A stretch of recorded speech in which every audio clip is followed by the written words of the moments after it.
Olá e bem-vindas a este lugar de esperança que chamamos Cordão de Raab. Nós hoje vamos dar início à nossa minissérie de 4 episódios, 4 conversas a que nós chamamos o Advento à Flor da Pele. Na semana passada nós já demos assim uns lamirés quanto ao nosso plano para olharmos para o Natal fora da manjedoura, desde o início dos tempos até à sua consumação. Eu e a Stella já estamos a postos de Bíblia na mão. Vamos a isto?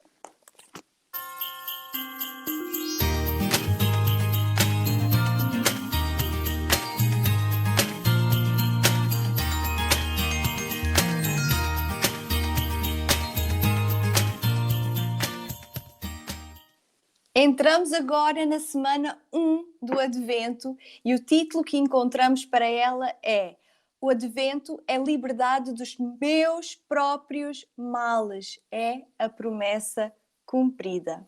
Depois de termos lido lá em Gênesis, após a queda do homem com Adão e Eva, Deus apresenta o Evangelho pela primeira vez a Eva e promete que a sua semente, o seu descendente, iria vir e triunfar sobre Satanás e as suas influências neste mundo. Referimos-nos a esta passagem como o proto-evangelho, a primeira vez que as boas novas são anunciadas na Bíblia. É isso mesmo, ou seja, Deus mostrou claramente que desde o início que Ele tem controle sobre todas as coisas, nada o apanha desprevenido, nada sai fora do seu poder, da sua soberania. Aliás, a criação de Deus, se lermos em Gênesis, fala-nos também da ordem, de ciclos, de rotina e também do desejo que Deus tem de ter comunhão connosco. E depois, lá no capítulo 3, essa ordem, vemos que ela é perturbada, não é?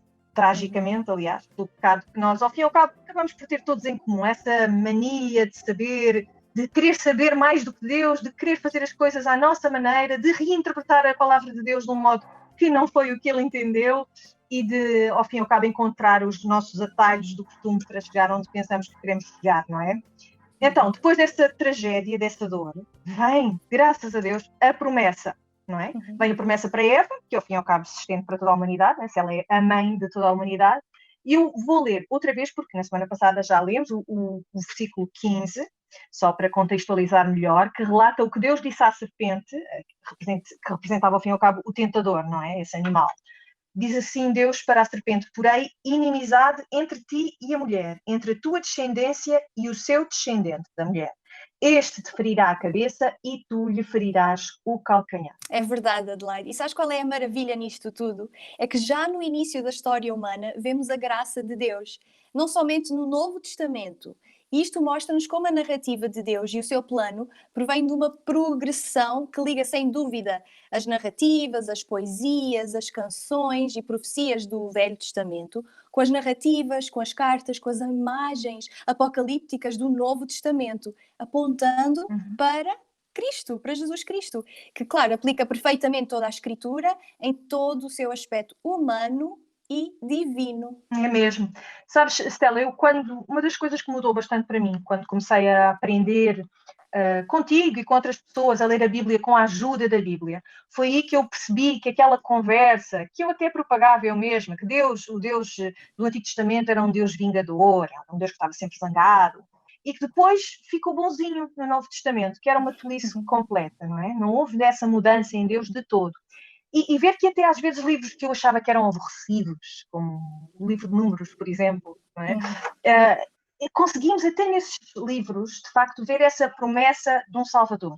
Então, se conseguimos nesses livros mais difíceis, em que as coisas não são se calhar tão óbvias, tão evidentes, em que não há ligações assim tão claras, a menos que comeces a escavar, a fazer aquele trabalho arqueológico que nós gostamos de fazer com o texto, quanto mais então naqueles que já são muito conhecidos, que já são muito lidos, como o livro de Jó, por exemplo, o livro de Isaías, e perceber que, de facto, eu reconheço que eu, antes de ter o Espírito Santo comigo, a ajudar-me, a ensinar-me, estava tudo tão velado, como se eu tivesse mesmo o tal véu, como se tivesse as tais escamas à frente dos meus olhos. Eu lia a Bíblia antes de ter passado pela conversão e achava muito interessante, mas era tudo também tão críptico, tão oculto, tão difícil de entender, tão remoto até de mim, não é? Estava tudo tão encoberto para mim. Então, a revelação do Cristo, do Jesus Cristo, do Messias, é transcendental. E, de facto, eu percebi agora que o que é transcendental só pode mesmo ser revelado por Deus, através do seu Espírito, através da palavra, não é? Então isto mudou muita coisa para mim em relação à maneira como eu vejo o Antigo e o Novo Testamento. Sim, sem dúvida. E eu também posso partilhar da mesma experiência. E isto é mesmo algo muito difícil para as nossas mentes, que são finitas e falhas, compreenderem. Por isso é quando nós falamos assim, ser transformadas, regeneradas, salvas, santificadas. Isto só pode mesmo acontecer de maneira sobrenatural, como tu disseste, transcendental. E é por isso que ao fazermos as leituras desta semana do Advento, queremos pensar sobre o nosso pecado. O que é isto? Este pecado que nos corrompe, que nos é inerente desde a nascença. Só que, lá está, nós temos a boa notícia. É que nós sabemos que podemos clamar pelo perdão de Deus e saber que por Ele ser fiel e cumprir com todas as suas promessas, nós podemos obter este perdão e ser reconciliados com Deus Pai, através do seu Filho Jesus Cristo.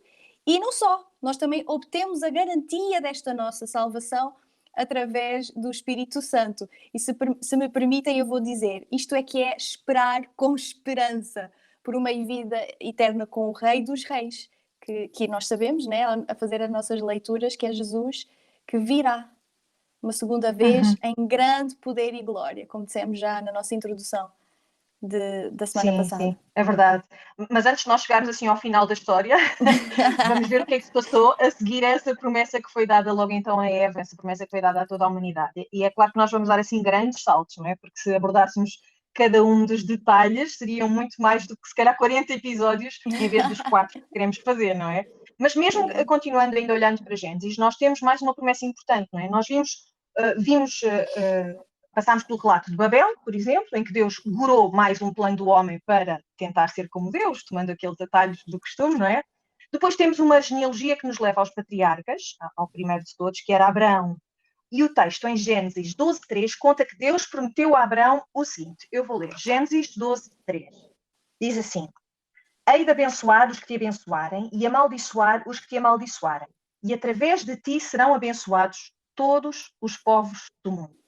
E quem tem uma Bíblia com referências cruzadas, ela leva-nos a Gálatas 3, Stella, que é uma carta que o apóstolo Paulo escreveu, que se ocupava até bastante de defender, afirmar tanto a divindade como a humanidade de Cristo, o que é fundamental quando estamos a lidar com episódios relacionados com o Advento, né? Se estamos a falar do Advento, do Natal, então temos mesmo de tentar perceber onde é que está a afirmação da divindade de Jesus Cristo e também da sua humanidade, não é? Mas de facto as referências cruzadas levam-nos lá para Gálatas. É verdade. Gálatas 3, 8 e 16. E é verdade, é muito importante nós entendermos isto para o nosso Advento. Porquê? Porque Paulo, nesta passagem de Gálatas, faz isso mesmo de confirmar esta promessa, esta boa nova a Abraão. E ele explica que é uma promessa de salvação e bênção pela fé.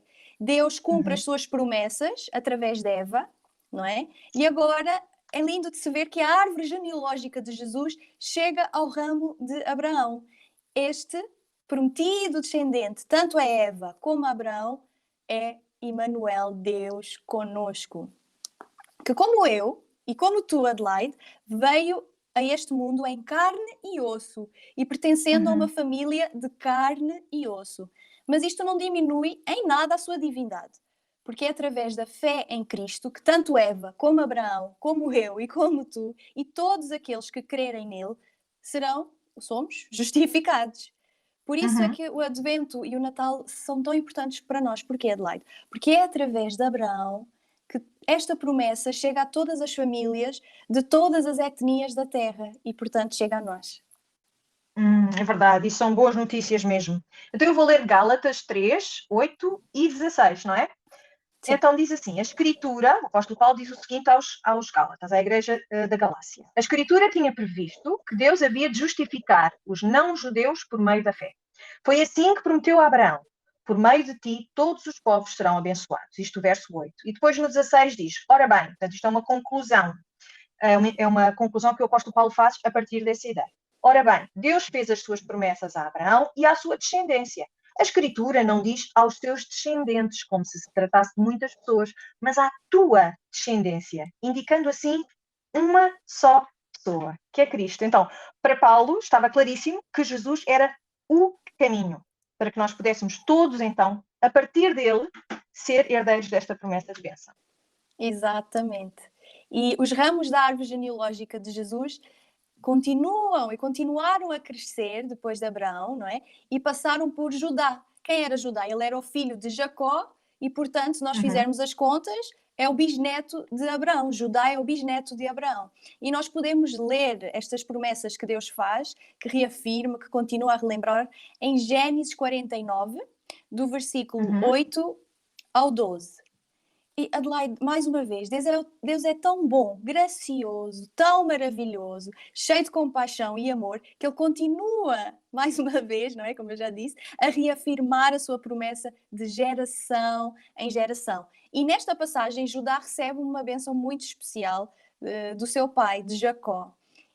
Não há dúvidas, quando lemos assim a Bíblia, nós vemos que esta bênção especial aponta diretamente para Jesus, para o Messias, que é o Rei eterno da tribo de Judá e o ungido filho de David. E nós falamos isto com tanta certeza e com tanta convicção, porque está confirmado lá em Apocalipse, esta profecia, em Apocalipse 5, 5. É mesmo interessante, não é? Essa promessa que é feita a Judá, porque nessa mesma passagem, 49, 8 a 12, ali no versículo 10, eu encontrei o seguinte: diz assim: o cetro não se arredará de Judá até que venha Siló, e a Siló se juntarão os povos.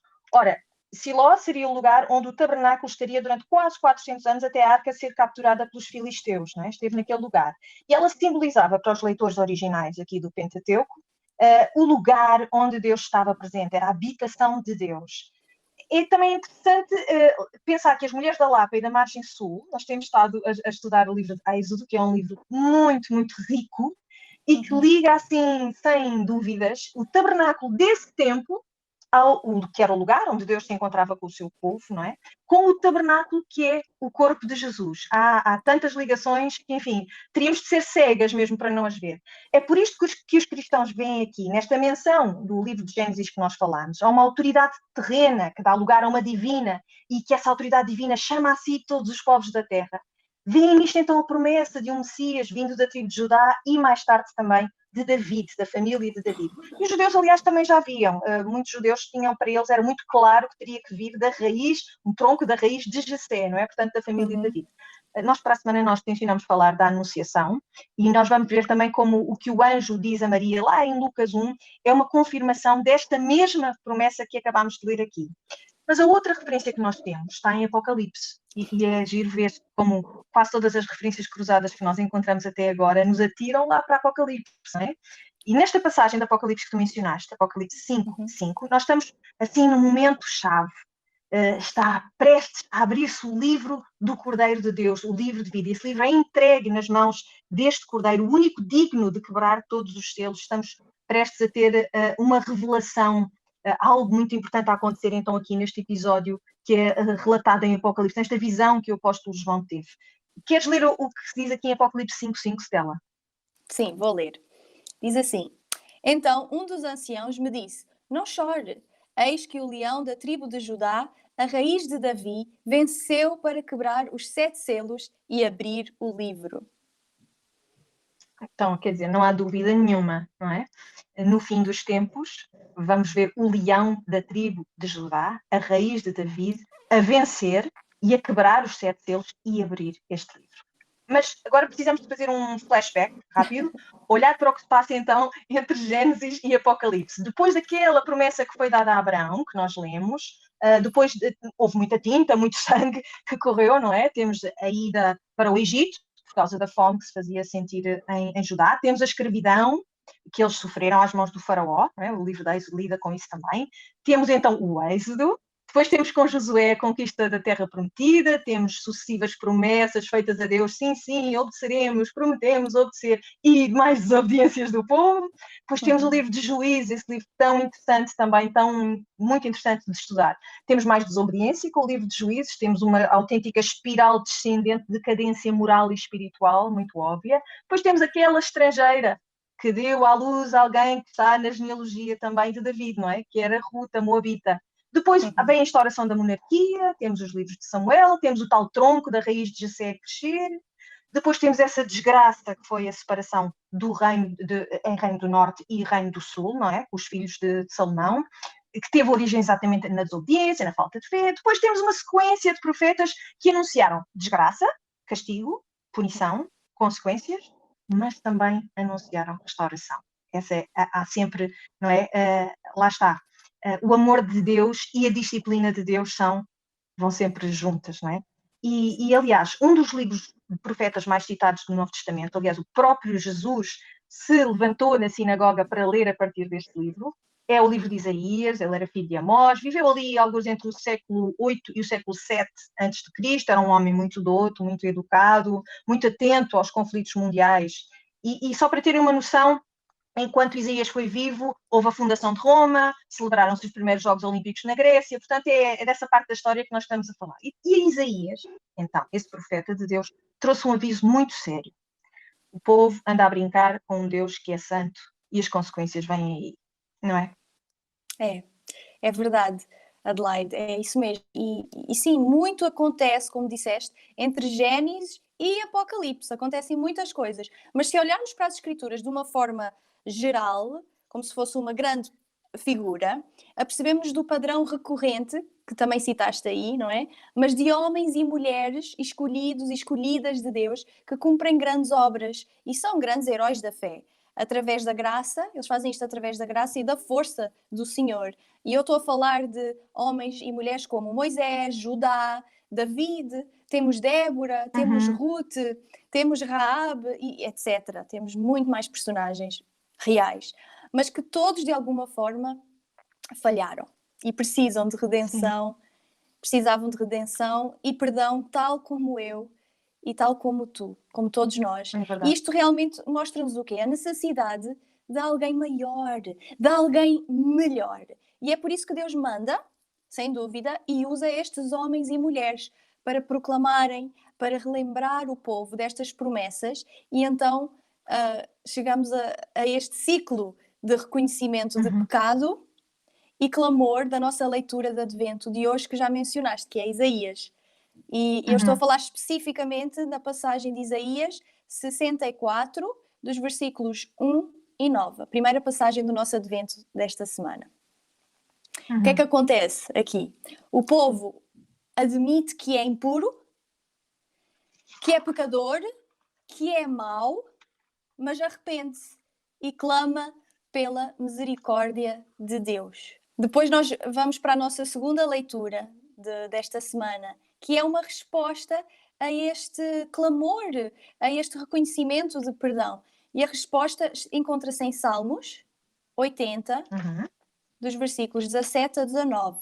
E esta resposta é uma súplica por salvação. Então, após o reconhecimento, após entendermos que somos impuros, após entendermos que somos maus e que nós precisamos de arrependimento e misericórdia de Deus, olha o que diz Salmos 80, 17 a 19. Seja a tua mão sobre o povo da tua destra, sobre o filho do homem que fortaleceste para ti. E assim não nos apartaremos de ti. Vivifica-nos e invocaremos o teu nome. Restaura-nos, ó Senhor, Deus dos exércitos, faz resplandecer o teu rosto e seremos salvos. E aqui no versículo 17 eu quero enfatizar o Filho do Homem, que é Jesus. Então a solução desta súplica é o Filho do Homem, é Jesus. É Ele que vai resplandecer o seu rosto sobre nós, é Ele que nos vai salvar. Nós vamos invocar o seu nome e Ele vai nos vivificar. Ora bem, a referência seguinte que nós temos é a carta aos Coríntios, não é? Temos aqui a primeira carta aos Coríntios, capítulo 1, versículos 4 a 9. Podes ler estes versos, Stella? Sim. Sempre dou graças a meu Deus, a vosso respeito, a propósito da sua graça, que vos foi dada em Cristo Jesus. Porque em tudo fostes enriquecidos nele, em toda a palavra e em todo o conhecimento, assim como o testemunho de Cristo tem sido confirmado em vós, de maneira que não vos falte nenhum dom, aguardando vós a revelação do nosso Senhor Jesus Cristo, o qual também vos confirmará até ao fim, para serdes irrepreensíveis no dia do nosso Senhor Jesus Cristo. Fiel é Deus, pelo qual fostes chamados à comunhão do seu Filho Jesus Cristo, nosso Senhor. Então, Adelaide, o que é que nós vemos aqui nesta leitura de Coríntios? que quem nos confirmará para sermos irrepreensíveis é Cristo. Se antes o povo e nós estávamos sujos com o nosso pecado, agora sabemos que Deus presenteia-nos. Olha, estamos no Natal, não é? Vamos dar presentes uns aos outros, normalmente isto acontece, mas Deus presenteia-nos sem merecermos, com Jesus Cristo, um presente duradouro, um presente eterno. E Deus não somente perdoa-nos dos nossos pecados, mas torna-nos irrepreensíveis. O que é que isto quer dizer? Que nós somos completamente inocentadas. Mas isto é um juiz gracioso. Existe juiz mais gracioso do que este? Qual é o réu culpado que não anseia por um juiz assim? Que nos torna inocentes, que paga, ele próprio paga por esta absolvição e amnistia eterna com um alto preço.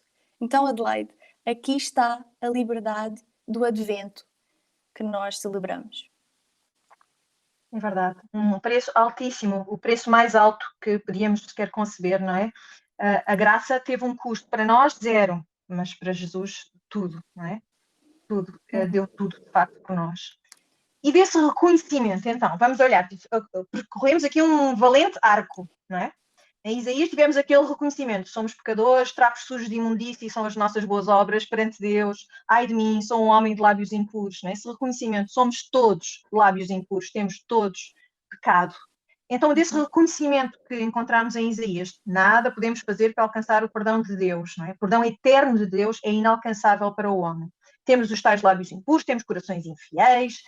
Daquele momento, ao fim e ao cabo, em que nós nos capacitamos, que é o momento da conversão inicial e das pequenas conversões que vão acontecendo ao longo da tua vida, não é? Que é a tua santificação, em que tu te vais transformando numa pessoa que não eras. Desse momento, então, em que nós percebemos: Deus é santo e eu nada disso, não sou mesmo. E sendo assim, se Deus é justo, como é que Ele me pode aceitar se eu não sou santa, não é? E temos que perceber quem é que é santo e quem é que é justo. E só por causa de termos o nosso Jesus como nosso defensor, como nosso juiz e como nosso defensor, como tu disseste, um juiz que está disposto a estender a absolvição, a amnistia eterna, só assim é que nós percebemos o que são as boas novas do Natal, que, aliás, verdade se diga, já lá estavam em Isaías, não é? Nós temos o Filho do Homem, descendente de Abraão e de Eva, perdão, de Adão e de Eva. Portanto, ele é herdeiro da promessa que foi dada a Eva, é herdeiro da promessa que foi dada em Gênesis também a Abraão, é herdeiro da tal promessa dada a Judá que nós falamos hoje, e depois da promessa que também foi dada ao rei David, de que a sua casa reinaria para sempre. Como é que a casa de um homem, de um simples ser humano pode reinar para sempre? Estamos a falar de algo divino, não é? Esse homem, então, que foi o único na história da humanidade que nunca pecou, mesmo tendo sido tentado em tudo e confirmado por Deus como seu filho amado, lá em Marcos 1:11, esse homem já chegou. Estas são as notícias do Natal. E, aliás, mais tarde, quando Jesus fala com os discípulos acerca do seu futuro imediato, naquele sermão profético que ele nos entrega em Marcos 13, nós vemos que ele não deixa de fora o fim dos tempos, não é? Porque o Natal não é o final da história.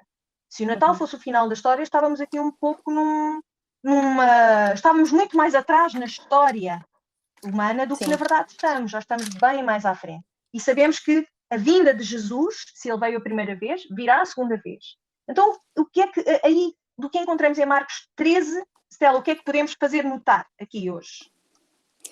Então, como tu disseste muito bem, Marcos 13 é Jesus a falar com os seus discípulos sobre o fim, não é? O fim dos tempos, é um sermão profético, Jesus fala sobre a grande tribulação, e depois a partir do versículo 24 ao 37, que é a nossa terceira leitura de hoje, ele fala sobre a vinda do Filho do Homem, ele fala da sua segunda vinda, não é? Este advento que nós ansiamos tanto. Então, Marcos 13, 24 a 37. Jesus diz, são as palavras de Jesus: mas, naqueles dias, após a referida tribulação, o sol escurecerá, a lua não dará a sua claridade, as estrelas cairão do firmamento e os poderes dos céus serão abalados. Então verão o Filho do Homem vir nas nuvens com grande poder e glória. Jesus está a falar da sua segunda vinda aqui. E ele enviará os anjos e reunirá os seus escolhidos dos quatro ventos, da extremidade da terra até à extremidade do céu. Aprendei, pois, a parábola da figueira. quando já os seus ramos se renovam e as folhas brotam, sabeis que está próximo o verão. Assim também vós, quando virdes acontecer estas coisas, sabeis que está próximo às portas. Em verdade vos digo que não passará esta geração sem que tudo isto aconteça. Passará o céu e a terra, porém as minhas palavras não passarão. Mas a respeito daquele dia ou da hora, ninguém sabe, nem os anjos no céu, nem o Filho, senão o Pai. E estai sobre aviso, vigiai e orai, porque não sabeis quando será o tempo. É como um homem que, ausentando-se do país, deixa a sua casa, dá autoridade aos seus servos e cada um a sua obrigação. E ao porteiro ordena que vigie. Vigiai. Vocês veem estas repetições de vigiar? Jesus diz, vigiai, pois, porque não sabeis quando virá o dono da casa, se à tarde, se à meia-noite, se ao cantar do galo, se pela manhã. Para que, vindo ele inesperadamente, não vos ache dormindo. O que, porém, vos digo, e digo a todos, vigiai. Aqui está, Adelaide, a surpresa do Advento. Jesus Cristo diz aqui que ele voltará em grande poder, em grande glória, e é por isso que nós devemos vigiar. Nós temos que orar sem cessar, porque nós não sabemos a hora. Ele não sabe, só o Pai sabe a hora. E nós aqui agora o que é que nós fazemos? Nós ansiamos muito por esta parousia, que é a palavra grega para advento, por um céu, por uma terra renovados, onde este sol que brilha hoje, o sol que hoje de manhã vimos a brilhar e hoje à tarde, não será necessário nem a luz da lua para brilhar e para nos dar luz à noite, porque a glória de Deus vai iluminar. Jesus será a nossa lâmpada. As suas portas estarão sempre abertas e não haverá noite. E isto que eu acabei de vos descrever está escrito em Apocalipse. Nós gostamos muito de ir para Apocalipse. Apocalipse 21, versículos 23 a 27. Então, o novo céu e a nova terra. De que vale, ao fim e ao cabo, Stella, nós passarmos por todas as agruras, as dificuldades, as tribulações, sim, e felicidades também, graças a Deus temos as duas coisas aqui nesta terra. Mas de que é que vale passar por tudo isto se nós não querermos que isto que tu acabaste de ler e que acabaste de referenciar se cumprirá mesmo? Diz assim, a cidade também não precisa do sol ou da lua para alumiar. Isto é Apocalipse, como tu referiste. A glória de Deus ilumina e a sua lâmpada é o Cordeiro. As nações caminharão à luz daquela cidade e os reis da terra hão de levar-lhe o seu esplendor. As portas da cidade nunca se hão de fechar, porque nela não haverá noite. E ela há de receber o esplendor e a honra das nações. Nela não entrará nada de indigno, nem adoradores de falsos deuses, nem mentirosos. Só lá entrarão os que estão inscritos no livro da vida do Cordeiro. Grande aviso. Grande aviso. E eu faço uma pergunta agora, após estas leituras, após estas reflexões. Não queres tu, eu falo para ti que estás-nos a ouvir, não queres tu viver para sempre com este Deus maravilhoso? Adelaide, não queres tu viver com este Deus maravilhoso? E ao pensar sobre estas leituras e ao estudar, eu pensei, qual é a nossa resposta para esta primeira semana de Advento? Nós descobrimos que Deus é um Deus todo-poderoso, Ele é santo, Ele é fiel, Ele é misericordioso, Ele é atento, porque Ele ouve as nossas súplicas e orações, e Ele é generoso. E nós, o que é que nós somos? Nós somos pecadores, somos impuros, incapazes de sair desta situação que nos separa de Deus. E por isso clamamos, vamos fazer juntamente com o povo do Velho Testamento, com o povo no mundo todo que adora e que ama a Cristo. Vamos clamar por perdão e para que Ele nos ajude a rejeitar estas obras das trevas e a vestir a armadura da luz, agora, no tempo desta vida, agora, aqui, nesta vida mortal, em que Jesus, o seu Filho, veio, sim, visitou-nos com grande humildade, mas no último dia, como Ele mesmo deixou, e como Ele mesmo disse aos seus discípulos, Ele virá novamente em glória e majestade, e Ele vem para julgar vivos e mortos, e ressuscitar para a vida eterna. É isso, e eu penso que, infelizmente, muito mal retratado tem sido este Jesus. Às vezes, em alguns filmes que vamos vendo, em algumas opiniões que vamos lendo ou escutando, não compreendendo que sim, Jesus veio em humildade a um determinado ponto da nossa história, quando foi a altura certa. Ele veio em humildade, nasceu como nasceu, viveu como viveu, foi morto como foi morto, da maneira terrível, amaldiçoada como ele morreu, ressuscitou, ascendeu aos céus, e nesse modo como tantos o viram, ele tinha de facto uma aparência de humildade e de simplicidade que vai ser muito diferente daquela com que ele vai voltar. E às vezes penso como só quero olhar para uma faceta do meu Jesus e não quero olhar para todas, não é? Como só quero olhar para o tal bebê na manjedoura, ou o tal senhor a ensinar o sermão do monte, a ser muito manso, a ser muito humilde, como ele é, de facto. Mas é muito mais do que isso. Quando ele voltar, como tu disseste, ele vai julgar os vivos e os mortos. Ele vai ser o teu juiz, o nosso juiz. Ele vai decidir quais vão para o lago do fogo e quais vão estar com ele na eternidade. Não é uma coisa pouca, não é uma coisa fofinha, não é uma coisa que se possa pôr equiparado a outros mestres, a outros gurus, a outras pessoas que gostam de só sempre agradar aos outros e dizer as palavras que mais nos apetece ouvir, não é? Este Jesus é um Jesus de muito poder, é um Jesus como disse Paulo, se terrível coisa é cair nas mãos do Deus vivo, terrível coisa é cair nas mãos do juiz, Jesus. E não te esqueças desse lado do nosso Jesus. Não te esqueças, porque é assim que ele vai voltar. É nisto que nós queremos. É isto que diz o Credo dos Apóstolos, que é praticamente idêntico em todas as igrejas cristãs. Aliás, um dia era bom nós estudarmos juntas e até memorizar, porque o texto não é assim tão extenso. Mas para resumir, Natal, bebê pequenino, humilde, em tudo como nós, exceto no pecado. Veio, habitou entre nós, ensinou-nos, cuidou de nós, nenhum se perdeu, como ele disse a Deus Pai. Morreu por nós. Viveu de novo, dando início a uma nova criação.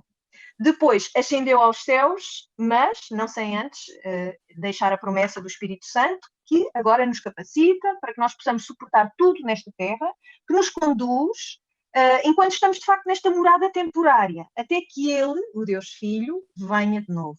E agora, evidentemente e claramente, cumprindo as promessas dadas lá em Isaías. E eu vou ler para que não restem dúvidas, Isaías 9, no versículo 1, e depois o 4 e o 5. Diz assim: o povo que caminhava nas trevas viu uma grande luz. Habitavam numa terra de sombras e a luz brilhou para eles. A bota inimiga que pisa o solo com arrogância e a capa enrolada, tingida de sangue, serão queimadas e pasto do fogo. É que um menino nos nasceu, um filho nos foi dado. Deus colocou a soberania sobre os seus ombros e os seus títulos são Conselheiro Maravilhoso, Deus Forte, Pai da Eternidade, Príncipe da Paz. Amém. Sim, Adelaide, este é Jesus Cristo que veio a este mundo em osso e carne, ou melhor, em carne e osso, através de uma família de carne e osso, mas voltará não mais como um bebê indefeso, mas num corpo de carne e osso glorioso, como Rei e Juiz. E eu queria deixar-nos aqui algumas perguntas para meditarmos, já que estamos no fim, estamos mesmo a chegar ao fim.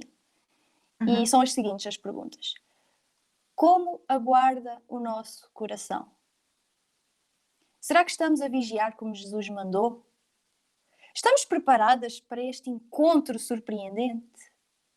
Será que reconhecemos que somos pecadoras que necessitam de absolvição? Se sim, para estas perguntas, então corramos para este único e maravilhoso conselheiro, Deus forte, Pai eterno e Príncipe da Paz.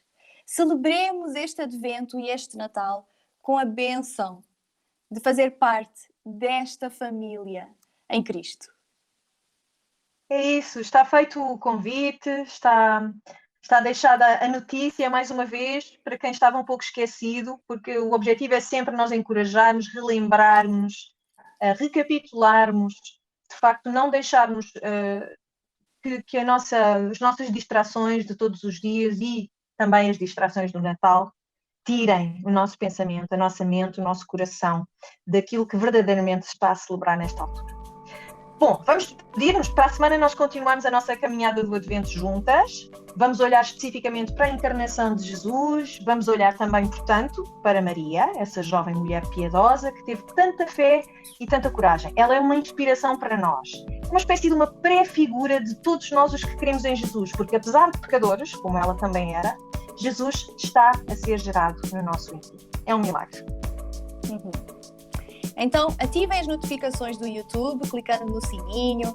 Até lá, partilhem este vídeo, ponham like, subscrevam o canal do YouTube do Cordão de Rahab, o nosso canal no Instagram, partilhem nos vossos stories. Podem deixar os vossos comentários se tiverem sugestões ou perguntas. Nós ficamos aqui à espera.